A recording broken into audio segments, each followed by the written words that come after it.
আসসালামু আলাইকুম ভিউয়ার্স। তো আলহামদুলিল্লাহ আজকে আমাদের মুরগির বয়স 18 দিন। তো 18 দিনে আমরা ওষুধ হিসাবে কী দিয়েছি এবং কী করতেছি একটু যেটা আপনাদের সামনে তুলে ধরবো ইনশাল্লাহ আজকে এই ভিডিওর মাধ্যমে। তো আজকে আমাদের পরিবেশটা মানে বাইরের আবহাওয়াটা তেমন একটা সুবিধার নয়, বাইরে বৃষ্টি আসার উপক্রম দেখা যাচ্ছে। ওই আমাদের পর্দাগুলো খেয়াল করলে বুঝতে পারবেন, পর্দাগুলো এরকম লড়তেছে, ওই দেখেন ফুসফুসের মতো পর্দাগুলো উঠতেছে। তো পর্দাগুলো উঠতেছে, আপনারা হয়তো বুঝতে পারতেছেন বাইরে মোটামুটি একটা বাতাস হইতেছে। তো আমরা এই আমাদের ছাতির পর্দাটা কীভাবে দিচ্ছি দেখেন, প্রতিটা জায়গায় এরকমভাবে এই পর্দা দিয়ে আমরা এই ডুরি বানাইছি, ডুরি বানাই করে দিছি বাঁধ দেওয়ার লাগে, যাতে পর্দাটা উড়ে ছিঁড়ে না ফেলে। তো এই জন্য কিন্তু আমাদের পর্দাটা মোটামুটি টিকতেছে। আর আমাদের মতো যারা এরকম বিপদে পড়ে গেছেন, মানে একটা খোলামেলার পাশে খামার দিয়ে, তো আমাদের ওই পাশে কিন্তু পুরো একটা পুকুর, ওই পাশ থেকে যখন বাতাস আসে তখন আমার খামারের পর্দাগুলো ধরে রাখতে পারি না, পর্দাগুলো যেভাবে হোক হয়ে যায়। তো আলহামদুলিল্লাহ আজকে আমাদের মুরগি বয়স 18 দিন আমাদের মুরগি মারা গেছে টোটাল। তো আমাদের টোটাল মুরগি মারা গেছে 6 থেকে 7 পিসের মতো। তো এর মধ্যে বেশিরভাগ মুরগি আমাদের 16তম দিনে স্ট্রোক করে মারা গেছে। আপনাদের অবশ্যই আমরা ভিডিওর মাধ্যমে তুলে ধরছি, আপনারা দেখছেন 16তম দিনে আমাদের মুরগিগুলো স্ট্রোক করে মারা গেছে। ওই দিন প্রচণ্ড গরম ছিল এবং আমাদের এখানটায় কারেন্ট ছিল না বিদায় আমাদের মুরগিগুলো এরকমভাবে মারা গেছে। এবং আজকে আমরা ওষুধ হিসাবে শুধু রাতে, আমরা দিনে কিন্তু কোনো ওষুধ দিতেছি না, শুধু রাতে ব্যবহার করতেছি স্কালপি ব্যবহার করতেছি। আর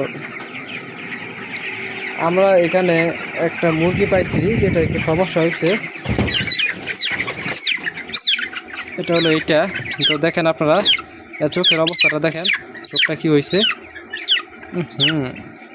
চোখটা পুরো নষ্ট হয়ে গেছে, পুরো রক্ত জমে গেছে। তো এটা এভাবে এক চোখেই বড় হয়েছে। তো এখানে আমি আরও একটা মুরগি দেখছি, তো এটা হলো এটা হলো আমাদের এখানে সবথেকে বড় মুরগি। এই দেখেন এটার পাশে এটা রাখি, তো দেখি তো বুঝতেছেন আশা করি যে কতটা বড় মুরগি এটা। তো এরকম কিন্তু 2-1টা থাকে, প্রতি চালানেই থাকে। তো আমাদের এবার চালানে এরকম 2-1টা হয়েছে।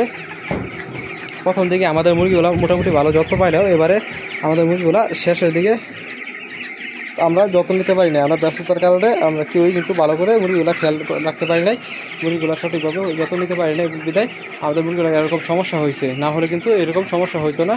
তো আপনারা অবশ্যই আপনাদের মুরগিকে সঠিক সময় সঠিক যত্ন নেওয়ার চেষ্টা করবেন ইনশাল্লাহ।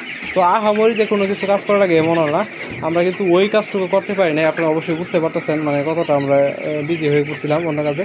তো এই জন্য আমরা মুরগির অনেকটা সমস্যা হয়েছে। তো তার জন্য আপনারা অবশ্যই ক্ষমা দৃষ্টিতে দেখবেন। তো আজকে আমাদের মুরগি বয়স 18 দিন আমরা ওষুধ হিসেবে ব্যবহার করতেছি স্কালপি। এই ওষুধটি হাড় এবং হাড় পাগুলো মোটা করার জন্য এবং প্রোটিনের ক্ষেত্রে কাজ করে। আপনার প্রোটিন জনিত যত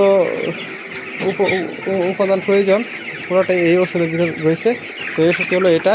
তো আমরা এই ওষুধটি ব্যবহার করতেছি, এই ওষুধটি হলো স্কালপি এই ওষুধটি ব্যবহার করতেছি। তো একটা স্ট্রং মুরগির ছবি দেওয়া আছে।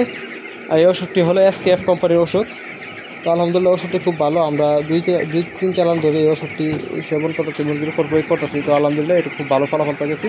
আপনার মুরগিগুলোকে শেষে যখন আপনি করবেন, এই মুরগিগুলোকে যখন গ্রোথের ওষুধ দিবেন, গ্রোথের ওষুধ আগে মুরগিগুলোকে প্রস্তুত করে তোলার জন্য এই ওষুধটি খুবই কার্যকরী ভূমিকা রাখে। তো আমরা এইবারে এই ওষুধটি খুব বেশি দিন চালাইতে না পারলেও তো আলহামদুলিল্লাহ যা চালাইছি শুকরিয়া।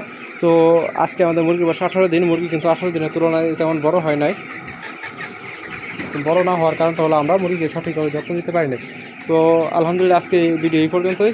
সকলে ভালো থাকবেন, সুস্থ থাকবেন এবং কোনো ভুল ত্রুটি হলে ওটা অবশ্যই ক্ষমা দৃষ্টিতে দেখবেন।